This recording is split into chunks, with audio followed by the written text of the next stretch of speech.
शांति। दीदी का स्वागत करें, परिचय दे। तो ज्ञान सरोवर से पवित्रता और निर्मलता का फरिश्ता उड़ता हुआ आदरणीय राजयोगिनी डॉक्टर निर्मला दीदी जी हम सब के बीच विराजमान हैं। हम रूहानियत की इत्र छिड़कते हुए, एक हाथ हिलाते हुए दीदी का स्वागत करते हैं, सत्कार करते हैं, अभिनंदन करते हैं। मम्मा बाबा दादियों की पालना में पली हुई, न सिर्फ पली हुई लेकिन उनके हाथों से गढ़ी हुई दर्शनीय मूर्त दीदी हमारे बीच में है। दीदी ने यह ज्ञान मुंबई महानगरी से प्राप्त किया। उस समय आप अपनी मेडिकल स्टडीज़ कर रहे थे। MBBS लगभग MBBS पूरा कर चुका था और फिर आपको बाबा का ज्ञान मिला और कुछ ही समय में बाबा की राय सलाह से सेवा केंद्र भी खोला और क्लिनिक भी खोली। दीदी वो पहली कन्या है जिनको उनके लौकिक पिता ने सेवा केंद्र दहेज के रूप में दिया। शुरू से ही दीदी निश्चय बुद्धि रहे और निश्चय बुद्धि बनकर शुरू से ही तन मन धन सब कुछ बाबा की सेवा में लगाया। और फिर तो 1966 में सेवा केंद्र और क्लिनिक खोला, सेवाएं चलती रही और 71 में बाबा ने आपको विदेश सेवा के लिए चुना। 71 से 78 तक विदेश की धरनी पर अलग अलग स्थानों पर आप सेवार्थ गए, जैसे कि London, United kingdom, Australia, Africa, New Zealand, Mauritius आदि आदि अलग अलग स्थानों पर जाके सेवा केंद्र खोलने के निमित्त बने। बाबा के छिपे हुए लालों को आपने निकाला और फिर 1978 में आपने ऑस्ट्रेलिया सिडनी को अपना बेस बनाया और 78 से लेकर 2008 तक आपने वहीं सिडनी में रहकर पूरे एशिया पैसिफिक रीजन में बाबा की सेवाओं का विस्तार किया, जिसके अंतर्गत करीब 18-19 देश है जहां बाबा के सेवा केंद्र है।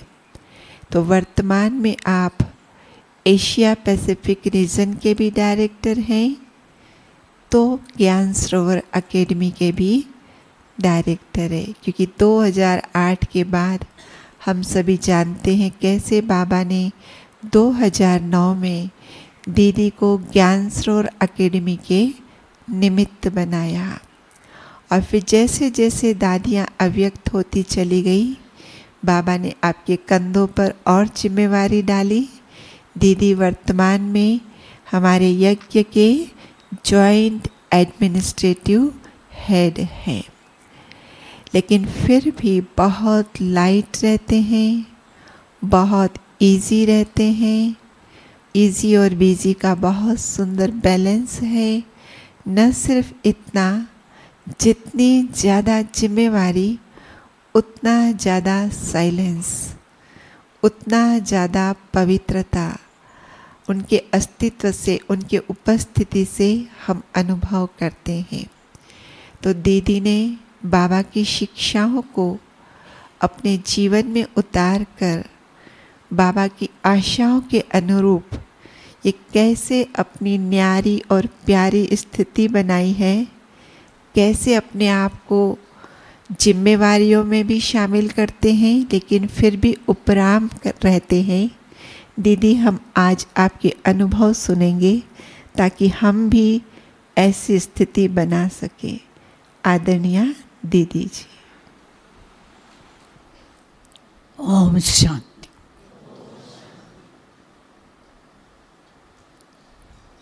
मेरा सद्भाग्य था जो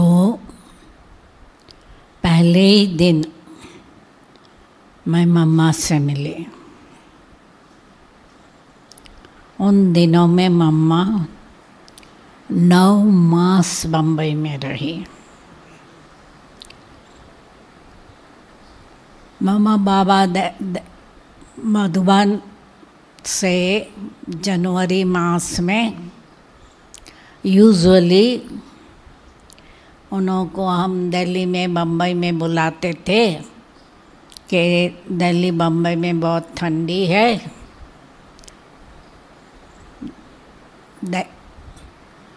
मधुबन में बहुत ठंडी है, आप यहाँ आओ, चेकिंग भी कराओ और बच्चों को रिफ़्रेश भी करो। क्योंकि मधुबन उन दिनों में जनवरी में बहुत थोड़े आते थे और मम्मा तो टूर करती रहती थी। तो उषा हमारी लौकिक फ्रेंड थी, हम यूनिवर्सिटी में साथ में पढ़ते थे। तो जब मम्मा आई और उसको भी थोड़ा निश्चय हुआ, उसको निश्चय होने में टाइम लग गया। तो जब निश्चय हुआ तो उसने मुझे मम्मा का प्रवचन सुनने बुलाया। क्योंकि मम्मा संडे उस समय वाटरलू मेंशन में हमारा सेवा केंद्र था, तो मम्मा संडे पब्लिक लेक्चर देती थी और ब्राह्मण अपने मित्र संबंधियों को बुलाते थे। थोड़े माताएं वहाँ से ये इसके पीछे आ जाओ। तो यहाँ तो सब जब माताएं हैं ना, आओ जरा आगे आओ माता,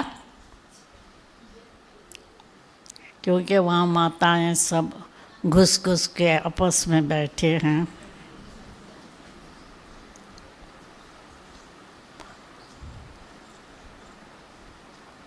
तो पहले दिन मम्मा का प्रवचन सुना।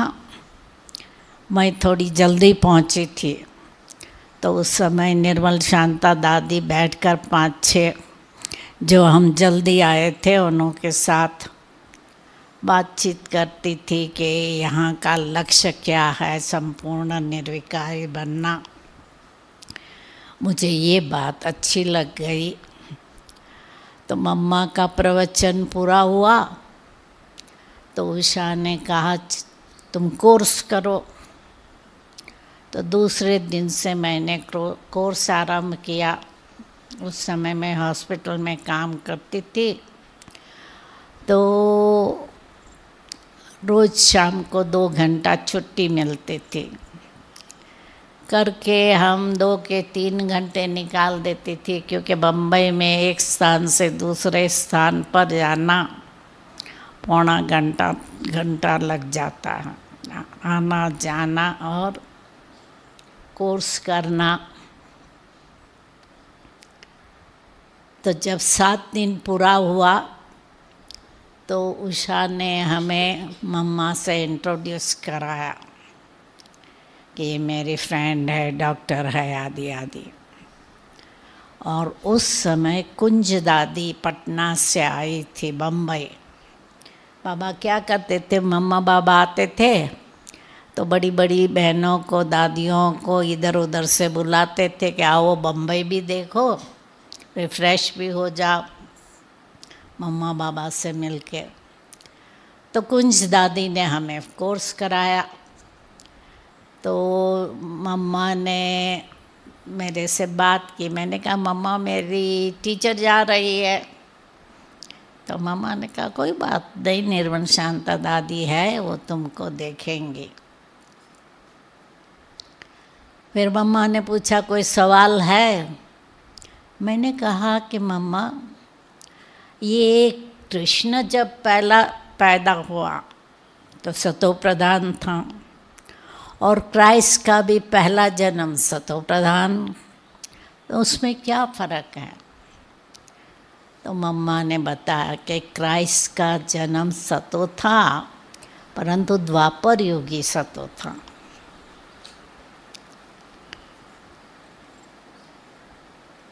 फिर तो मम्मा का क्लास सवेरे होता था, क्योंकि बम्बई में दूर दूर से लोग आते थे। जैसे हम लोग हैं कांदीवली से जाते थे, कोई कांदीवली मलाड बोरीवली से जाते थे, कोई सायन से, कोई मुलुंड से, कोई कहाँ कहाँ से आते थे उस समय, इसलिए एक ही बार आ सकते थे। तो मम्मा भी सिर्फ सवेरे क्लास कराते थे, और मेरी सवेरे हॉस्पिटल में ड्यूटी थी, तो रोज़ तो नहीं जा सकती थी, सिर्फ संडे जाती थी। वो भी संडे जब मैं ड्यूटी पर होती थी तो जा सकती थी, क्योंकि संडे पर यदि छुट्टी होती थी तो क्या होता था कि हम लोग के घर जाते थे, हॉस्पिटल में रहना होता था। वो हॉस्पिटल भाईकला पर थी, सेंटर वाटरलू में था, और हमारा घर कांदीवली था। तो कांदीवली रोज़ तो जा नहीं सकती थी, सिर्फ संडे संडे जाती थी। तो इसलिए मम्मा के थोड़े ही क्लास अटेंड किए, पर मम्मा का 2 पॉइंट हमको बहुत अच्छी लगी। एक थी, मम्मा कहती थी कि आपको अपने दिल की कोई भी कंप्लेन हो, नेगेटिव बातें हैं, सीनियर को करनी है, इधर उधर नहीं करनी है। तो उसके लिए मम्मा मिसाल देती थी, सब जो आपकी तबीयत ठीक नहीं, उल्टी का ख्याल आता है तो क्या करेंगे?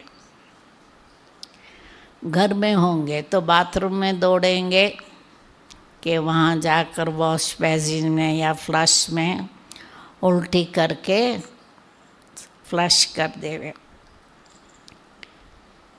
नहीं, यदि रास्ते के बीच में आप करेंगे उल्टी तो क्या होगा?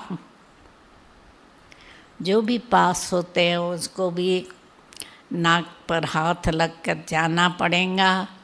उस उल्टी पर मक्खी बैठेंगी, वो मक्खी जाकर किसी के खाने पर बैठेंगी तो उसको भी बीमारी हो जाएंगी। इसलिए वीक लोगों को आप अपने दिल की नेगेटिव बातें कहेंगे तो क्या होगा? उसको भी माया लग जाएंगी, वो भी उस ओपिनियन से देखेंगे। तो इसलिए जैसे बीमारी है तो डॉक्टर से दवाई करेंगे, इधर उधर बात करने से तो आपकी बीमारी अच्छी नहीं होंगी। इसलिए सीनियर से बात करके राय सलाह करो।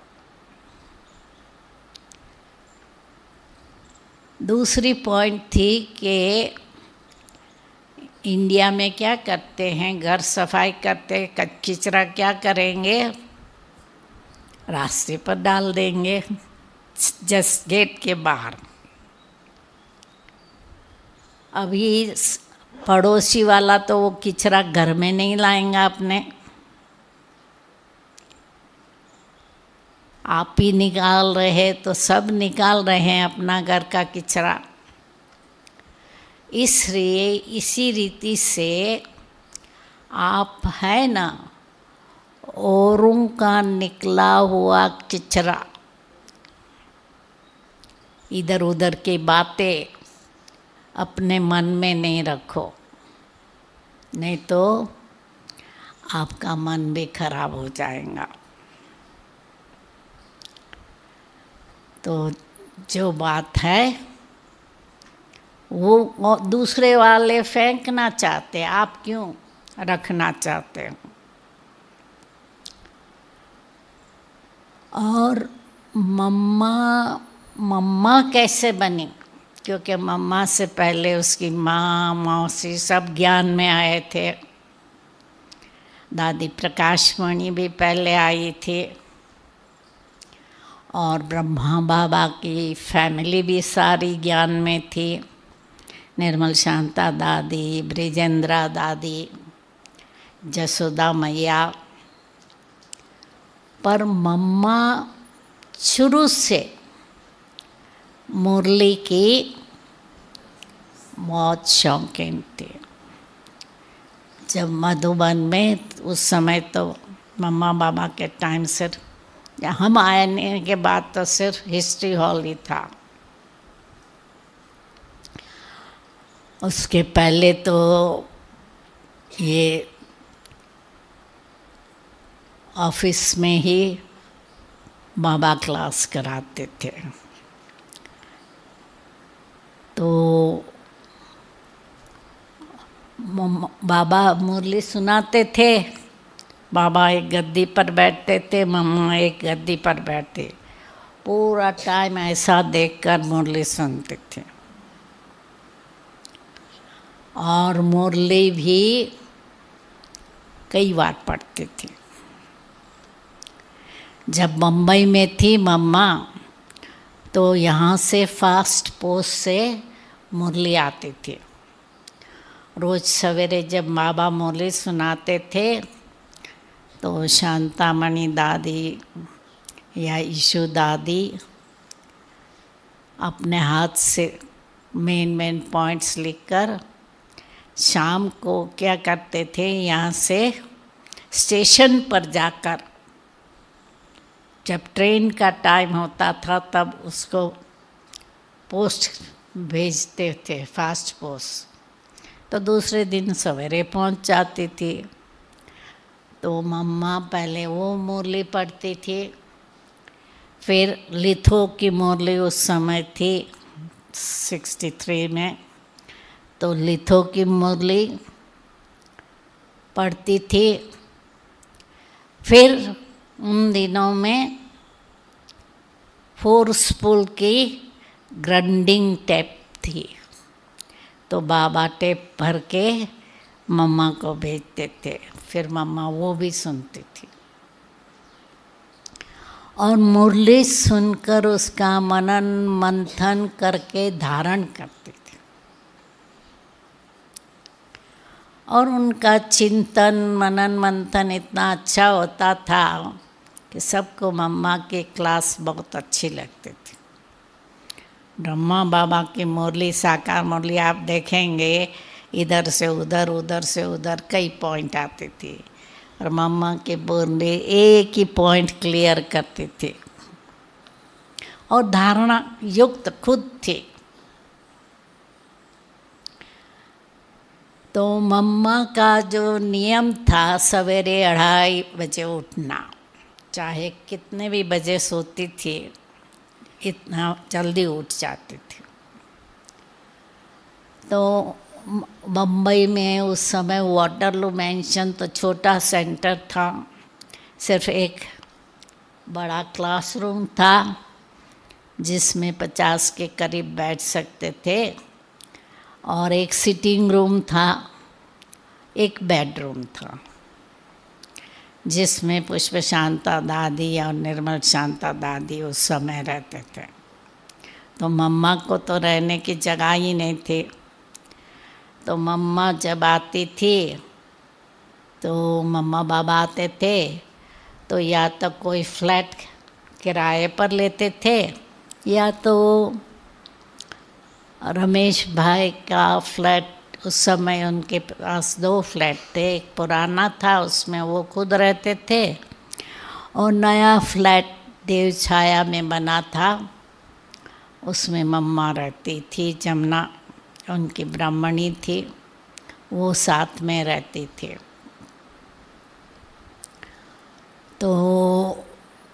मुझे ज्ञान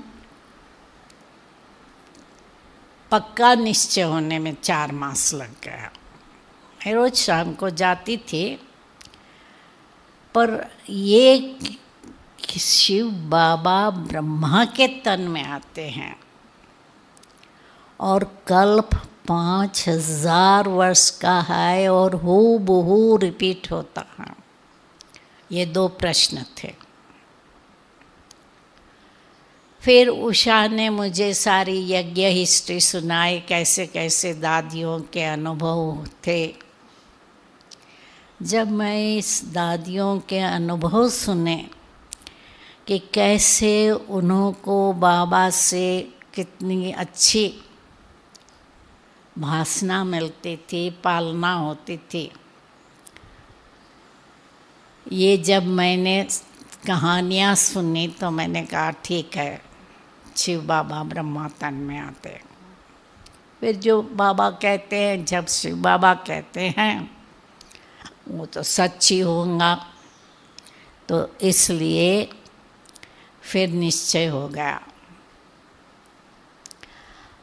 फिर 4 मास के बाद उषा ने अपने घर बुलाया मम्मा के साथ भोजन करने के लिए। तो भोजन के पहले हम थोड़ा जल्दी पहुंच गए थे।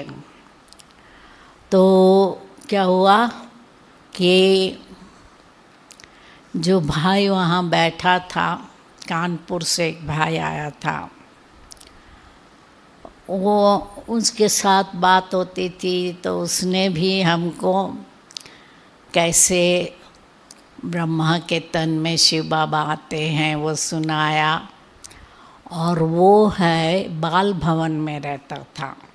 उस समय 3-4 वकील जो ज्ञान में आए, उन्हों के बच्चों के लिए बाल भवन बाबा ने बनाया था, क्योंकि वो वकील और उनके युगल सरेंडर हो गए, तो बच्चों के लिए बाल भवन बनाया। तो वो भाई ने अपना अनुभव सुनाया कि वो बाल भवन में रहता था, नौकरी करता था, और जो कमाई होती थी सेंटर पर दे देता था, और जब भी पैसा चाहिए बस वगैरह का सेंटर से लेता था, और सेंटर में रह के खाना पीना वहीं होता था। तो उस समय क्या था कि मैं नौकरी करती थी, क्योंकि मैंने मेडिकल स्टडी पूरी की। मैंने कहा बम्बई में तो एक एक गली में 2-4 डॉक्टर है, वहाँ रहकर क्या करूँगी, मुझे गांव में जाना है। और गांव में जाने के लिए तो ऑलराउंडर बनना पड़ता है। बम्बई में तो किसी को कुछ बीमारी है तो कंसल्टेंट के पास हम भेज देते हैं, गांव में कहाँ कंसल्टेंट होते हैं। तो इसलिए मैंने अलग अलग क्षेत्र में काम करना सोचा था, गवर्नमेंट या म्यूनिसिपल का नौकरी। तो पहले मैटरनिटी होम में काम किया, पीछे डिस्पेंसरी में काम किया, पीछे स्कूलों में काम किया, ऐसे बदली करती रही। क्योंकि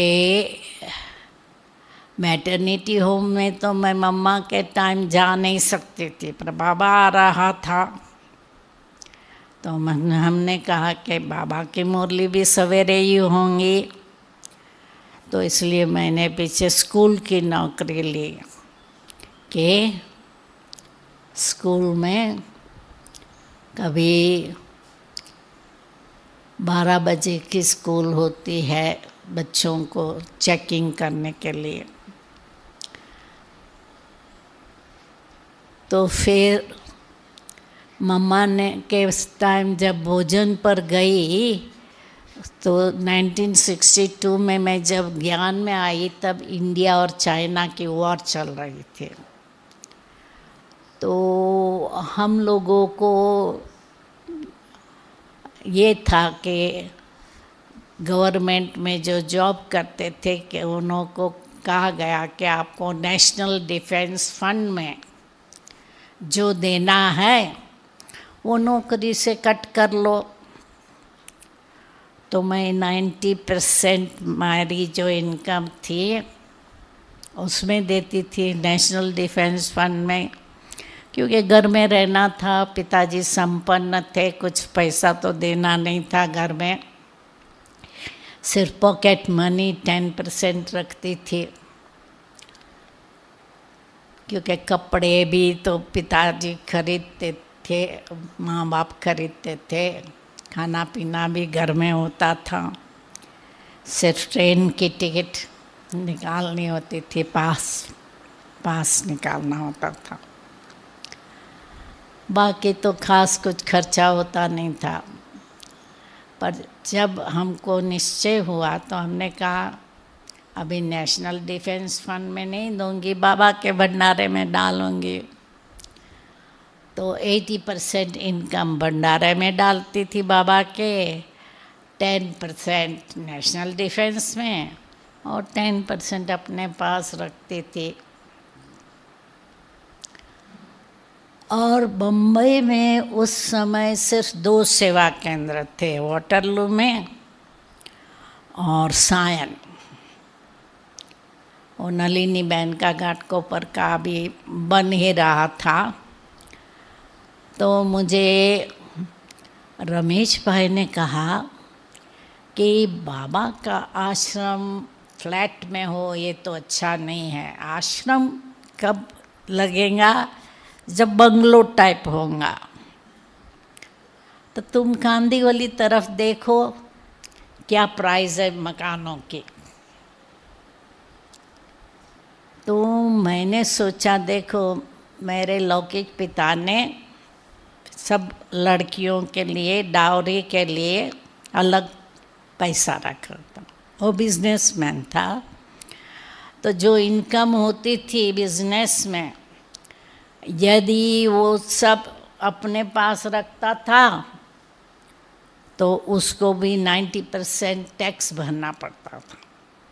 तो उसने हम सभी बच्चों को पार्टनर बनाया, तो जो हमारा शेयर होता था हमारे नाम पर जमा करता था, और लड़कियों को शादी में डाउरी देता था। तो हमारी छोटी बहनों की तो शादी पहले करा दी, क्योंकि 17 साल उस समय 1950 में 17 साल की सगाई होती थी, 19 साल को शादी। तो हमारी बहनों को उन्होंने शादी में फ्लैट दिया था, और हमारे पिताजी का जो मकान था बंगलो, उसके पीछे उसकी ज़मीन थी।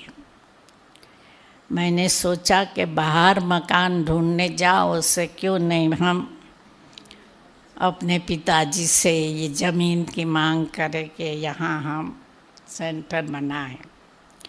पर पिताजी से पूछने के पहले मैंने ब्रह्मा बाबा से पूछा, तो ब्रह्मा बाबा कहे लौकिक पिता यदि ज़मीन देंगा तो अलौकिक पिता मकान बना के देंगा।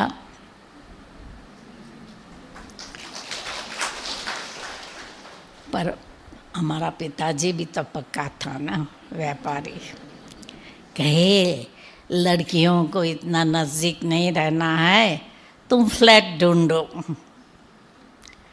मैं पैसा दूंगा फ्लैट का। तो फिर हमने फ्लैट ढूंढना शुरू किया। हमारे पिताजी की इच्छा थी कि मैं कांदीवली में सेवा करूं डिस्पेंसरी कर खोल के, और मेरी इच्छा थी गांव में जाने की। तो मैंने पहले तो मम्मा से पूछा कि मेरी इच्छा नहीं है कि मैं मेडिकल प्रैक्टिस करूं, बाबा की सेवा में लग जाऊं। तो मम्मा कहे तुम जब ब्रह्मा बाबा से मिलो तब पूछना। तो जब ब्रह्मा बाबा से मिली तो बाबा कहे कांदिवली भी तो गावड़ा है ना, उस समय तो जरा भी डेवलप नहीं हुआ था ना, वहीं करो प्रैक्टिस। तो जब ऐसे कहा तो मैंने वहाँ ही डिस्पेंसरी के लिए भी मकान ढूंढा और बाबा की सेवा के लिए भी फ्लैट ढूंढना शुरू किया। और उन दिनों में फ्लैट्स तो बहुत छोटे होते थे ना, 1 बेडरूम या 2 बेडरूम का फ्लैट होगा तो जो मेन रूम सिटिंग रूम होता है वो तो 10 बाय 12 या 10 बाय 14 का होता है। तो हमने 2 फ्लैट साथ में करके एक हॉल बनाया और एक फ्लैट में 1 बेडरूम, सिटिंग रूम, किचन और 1 बाथरूम। तो एक फ्लैट की 1 बाथरूम गए उसमें ही। तो समझो हमारे पिताजी ने तो उस समय कहा था 20,000 दूंगा मैं 64 में, पर हमने टोटल 40,000 का फर्नीचर ये वो सब कराया और उन्होंने दे दिया खुशी से।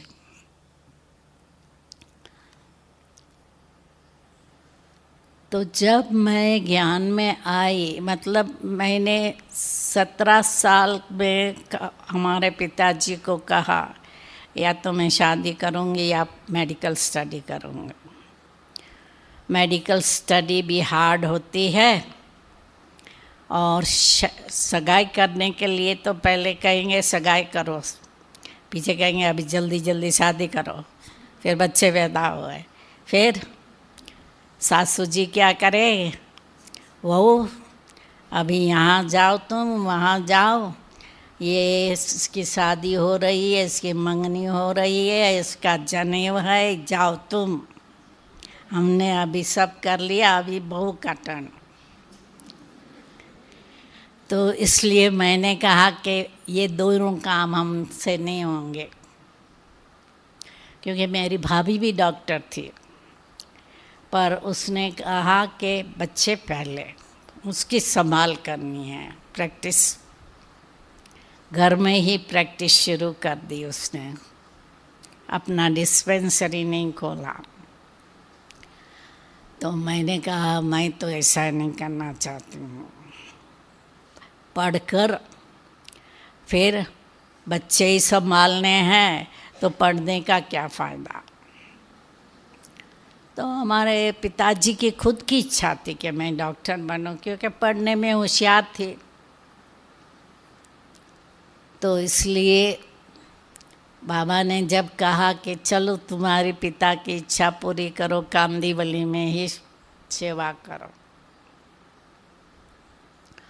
उनकी तो इच्छा थी मैं मैटरनिटी होम खोलूं, पर मैंने कहा मैटरनिटी होम में कभी भी डिलीवरी होती है, कभी भी डॉक्टर को हाज़िर रहना पड़ता है और इन्वेस्टमेंट भी ज़्यादा, और मुझे कोई हमेशा करना नहीं है प्रैक्टिस। इसलिए मैंने कहा नहीं, मैं तो थोड़ा ही इन्वेस्ट करेंगी। तो उसका भी खर्चा पिताजी ने दिया। तो जब 66 में हमारा मकान तैयार हुआ और सेंटर शुरू किया, 8 मई को किया। गुजरात अहमदाबाद का पहला सेंटर भी उन्हीं दिनों में शुरू हुआ था। तो समझो बाबा आए थे 64 में या 65 में बम्बई, तब मकान वैसे तैयार था, परंतु इलेक्ट्रिसिटी वगैरह और एनओसी सर्टिफिकेट नहीं मिला था। तो दादियों ने ब्रह्मा बाबा को ले आए सिर्फ दिखाने के लिए फ्लैट और ये। तब तक कुछ हमारे 8-10 स्टूडेंट तैयार हुए थे। तो जल्दी जल्दी में उन्होंने फ़ोन किया, बाबा आ रहे हैं। हमने जो थोड़े कुछ स्टूडेंट थे उनको बुलाया था बाबा के मिलने और फ्लैट का अनऑफिशियल उद्घाटन करने। तो ब्रह्मा बाबा से मैं पहली बार मिली मधुबन में 1.25 साल के बाद।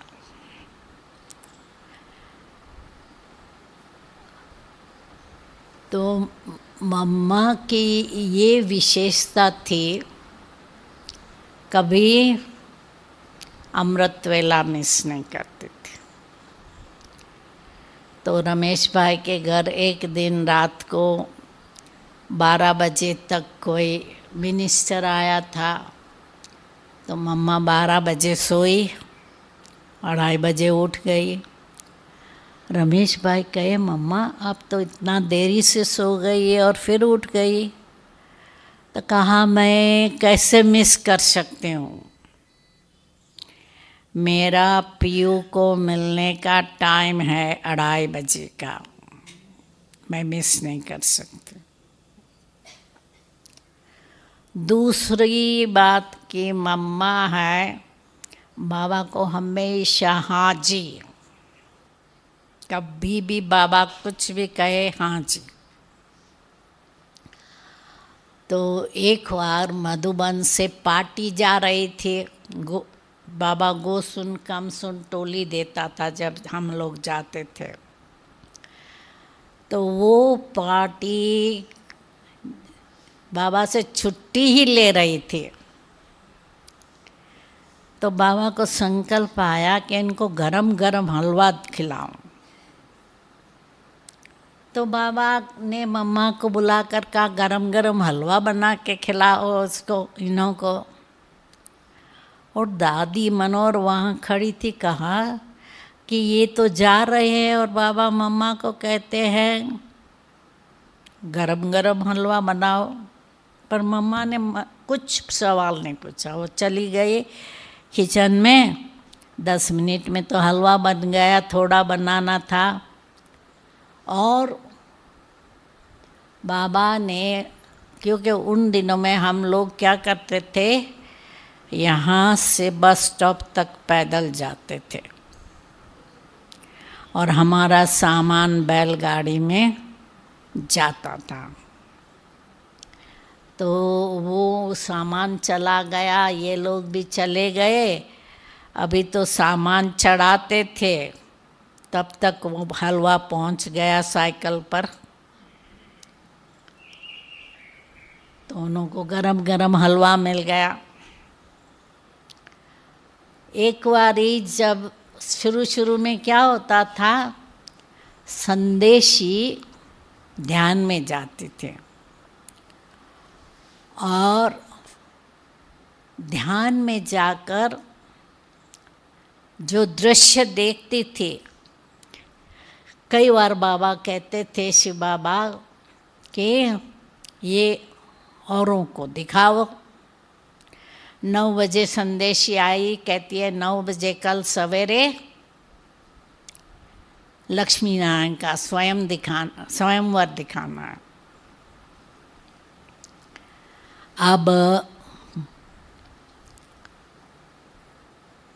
मम्मा को बाबा ने बुलाया कि सवेरे 9 बजे तक ये हमको चाहिए। इनका ड्रेस, उन दिनों में कोई ये नहीं थे ना, ड्रेस मेकर और किराए पर ड्रेस देने वाले। तो मम्मा को बुलाया तो मम्मा ने क्या किया, कुछ बहनों को इकट्ठी की, जिनको सिलाई आती थी उनको ड्रेस बनाने के लिए बताया, और जिन्हों को ऑर्नामेंट्स बनाने आता था, ज्वेलरी, क्योंकि ऑर्नामेंट्स भी बनाने पड़े तो वो भी बनवाया। तो मम्मा ने खुद जाकर 9 बजे के पहले ड्रेस और ज्वेलरी तैयार करके दिए।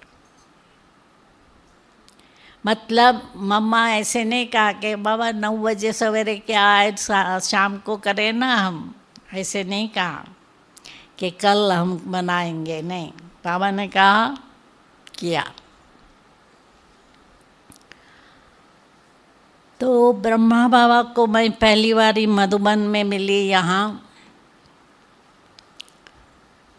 उस समय मैं निर्मल शांता दादी के साथ यूपी पंजाब का हम लोगों ने टूर किया, और जब हम टूर करके वैसे पंजाब में जालंधर से हम दिल्ली, आगरा, जयपुर होकर मधुबन आने वाले थे।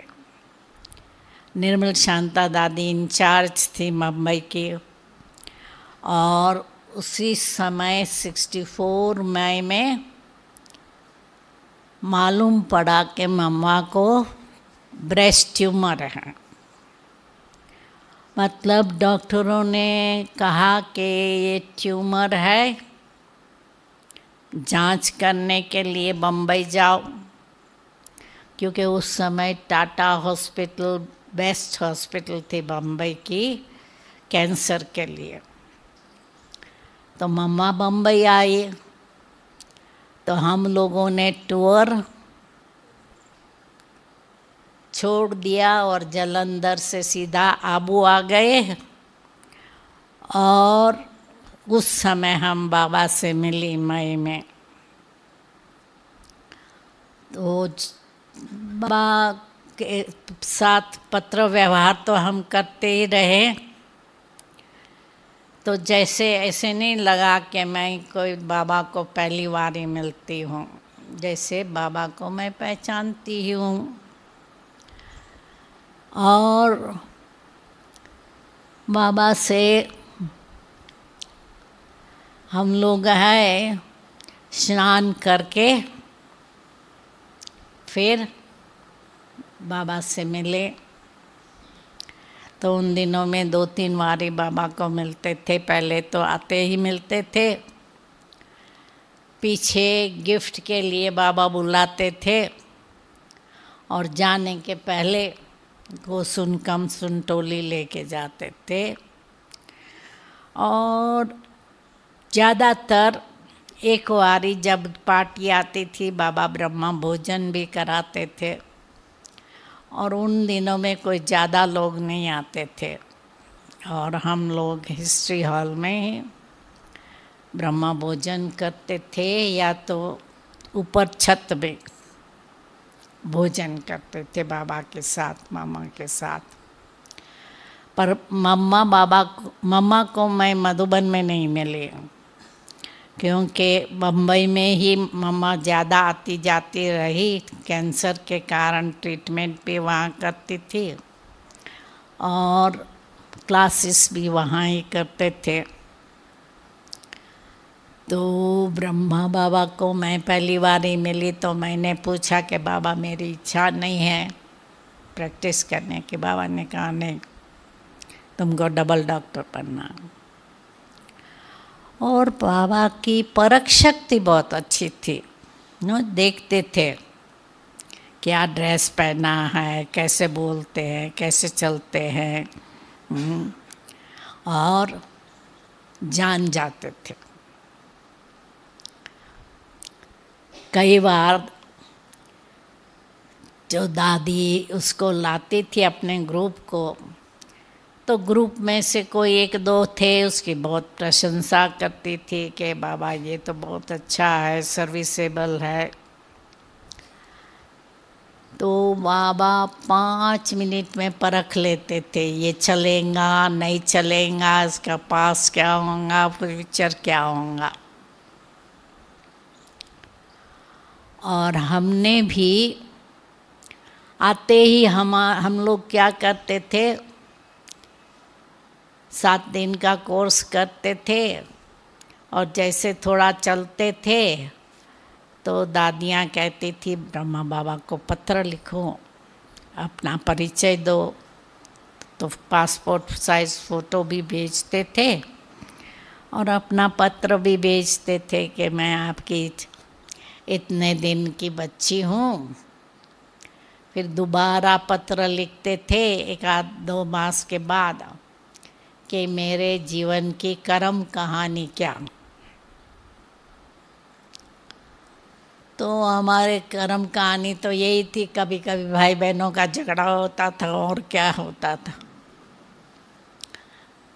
क्योंकि हम 6 बहनें और 2 भाई थे, बाकी तो कुछ था नहीं। तो जब बाबा ने पत्र देखकर हमारा फ़ोटो देखा, जैसे बाबा ने पहचान लिया। तो रतन मोहिनी दादी बम्बई से यहाँ आ रही थी। उन दिनों में दादी बम्बई में रहती थी अपनी लौकिक माता के साथ। शील दादी भी अपनी माँ के साथ लौकिक घर फ्लैट बना के दिया था भाइयों ने, उसमें रहती थी। पुष्प शांता दादी को भी इसकी बेटी ने एक फ्लैट दिया कुलाबा में, अभी भी वहाँ सेंटर है। तो समझो रतन मोहिनी दादी पत्र हमारा ले आई, फिर जब वापस आई कहा तुमको बाबा ने अच्छी रीत से पहचान लिया। और जब भी पत्र लिखता था रेड पेंसिल से लिखता था, तो उसमें कुछ न कुछ टाइटल लिखता था, सरल चित्त है, ऑनेस्ट है, डबल डॉक्टर, निर्मल आश्रम आदि आदि। तो समझो ब्रह्मा बाबा से पहली बार मेडिकल का पूछा, दोबारा मकान के लिए पूछा।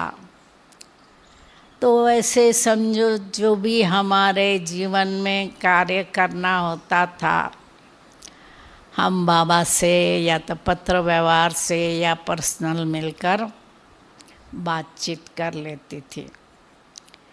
तो यहाँ तो क्या है, मम्मा बाबा से मिलना कोई मुश्किल नहीं था, नहीं। वहाँ तो साधु संत के पास जाओ, अपॉइंटमेंट लेनी पड़ती है, और साईं बाबा के पास जाओ तो हजारों के बीच में मिलना होता है, और वो भी बस आशीर्वाद देकर भस्म देकर काम उतार लेता है। यहाँ तो मम्मा बाबा से कभी भी मिलो, दादियों से भी कभी भी मिलते थे, दादी वेलकम करती थी, प्रकाशमणि दादी। क्या होता था कि जब से मैं विदेश गई तो हमारा कनेक्शन ज़्यादा जानकी दादी से था, पर प्रकाशमणि दादी बम्बई में 64 से थी और मैं 71 तक तो बम्बई में थी। तो प्रकाशमणि दादी से भी हमारा अच्छा कनेक्शन था। बड़ी दीदी दिल्ली में थी, तो उनके साथ हमारा इतना डीप कनेक्शन नहीं था, क्योंकि विदेश में जाने के बाद भी शुरू में समझो 74 तक दादी जानकी विदेश नहीं आई थी। मैं तो 71 में चली गई थी विदेश में। तो प्रकाशमणि के दादी के साथ ही हमारा कनेक्शन था। तो प्रकाशमणि दादी भी बहुत हल्के, सवेरे यहाँ स्पेशली सर्दी के दिनों में बाहर निर्भर भाई की ऑफिस के बाहर कुर्सी लेकर बैठ जाती थी और जानकी दादी के पास बहुत लंबी क्यू लगती थी विदेशियों की, और दादी एक एक की बात सुनकर दृष्टि देकर फिर राय सलाह करते थे। और कभी हमको तो पेशेंट नहीं रहता था, छोटी मोटी बात होती थी तो मैं प्रकाशमणि दादी से पूछती थी कि मैं मिलने आऊँगा, चलो आओ आओ, और 2 मिनट में काम हमारा हो जाता था। तो ब्रह्मा बाबा जब अव्यक्त हुए 69 में, मम्मा ने जब शरीर छोड़ा मैं घर में ही रहती थी। तो समझो मम्मा के बाद मैंने यहाँ आई थी। पर ब्रह्मा बाबा जब अव्यक्त हुए तो हमारे पास रात को फ़ोन आया ब्रिजेंद्रा दादी का, क्योंकि प्रकाशमणि दादी यहाँ थी। उसने सब जोन इंचार्ज को फ़ोन करती गई और बताती गई कि आपके जोन में सेंटरों पर बता देना।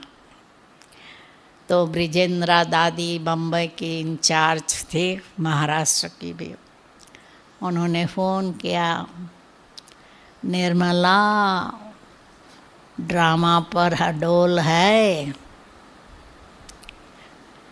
फिर जब समाचार दिया कि ब्रह्मा बाबा अव्यक्त हो गए, फिर हम 3 थे सेंटर पर, हम तीनों बैठ गए योग में। और हमारी 2 साथी थी, वो कहे हम तो जाएंगे मधुबन। तो दूसरे दिन सवेरे ट्रेन पकड़ के आ गए। हमने कहा कि भाई सब चले जाएंगे, सवेरे क्लास में स्टूडेंट के समाचार कौन देगा। तो उस समय मैं और शील दादी गामदेवी में वहाँ वो रही, और मैं वहाँ थी कांदीवली में, हम 2 रहे, बाकी सब नलिनी बहन और ये वो सब आ गए यहाँ, ब्रिजेंद्रा दादी वगैरह। तो हमने 1-2 दिन तो निकाले। फिर 20 तारीख को फ़ोन आया प्रकाशमणि दादी का कि आप दोनों भी आ जाओ। मैं और शील दादी 21 को यहाँ पहुँचे। जस्ट बाबा का अंतिम संस्कार होने वाला था यहाँ, क्योंकि उन्होंने स्पेशल परमिशन ली यहाँ अग्नि संस्कार करने की, नहीं तो कंपाउंड में तो नहीं करते हैं ना अग्नि संस्कार। तो यहाँ टावर ऑफ पीस है, वहाँ अग्नि संस्कार। उस समय तो खाली मैदान ही था और हम लोग चारों तरफ जो भी मकान थे वहाँ खड़े रह गए थे। और जस्ट अग्नि संस्कार हुए, हमने देखा जैसे ओम प्रकाश भाई, महेंद्र भाई, इंदौर वाले ओम प्रकाश भाई, महेंद्र भाई भोपाल में थे, आँखों से आंसू आ रहे थे। और 2 दिन तो प्रकाशमणि दादी ने नहीं रोया, पर लास्ट दिन प्रकाशमणि दादी क्लास में आंसू बहा है, सारा क्लास। नेचुरली दादी को आंसू आ गए और बोलती थी तो सभी को आंखों में आंसू आ गए। सबको मेन चिंता ये थी, अभी ब्रह्मा बाबा गया, हमारी मुरली कौन सुनाएगा। फिर शाम को संदेशी ने सारा क्लियर किया कि मुरली रिवाइज होंगी, दीदी दादी आपके इंचार्ज होंगी, अव्यक्त बाप दादा से मिलन होगा, आदि आदि। फिर सभी शांत हो गए और दूसरे दिन मीटिंग भी की, क्योंकि म्यूज़ियम का मकान 18 को ही फाइनल हुआ था कि अभी म्यूज़ियम बनावे या नहीं। तो हम सभी ने कहा नहीं नहीं, ज़रूर सर्विस तो करनी ही है ना, ज़रूर करेंगे। और सभी हल्के हो गए। तो दादी ने जो भी नहीं भी आए थे उन्हों को भी बुला लिया कि आओ हल्के हो जाओ। और फिर तो जैसे आप जानते हैं कारोबार चलता ही रहा। मम्मा बाबा गए, दीदी दादी ने शुरू में तो सब कंपेयर करते थे, ओ मम्मा हमको ये करती थी, ये बेचती थी, बाबा हमको ये बेचते थे, ऐसे चलाते थे।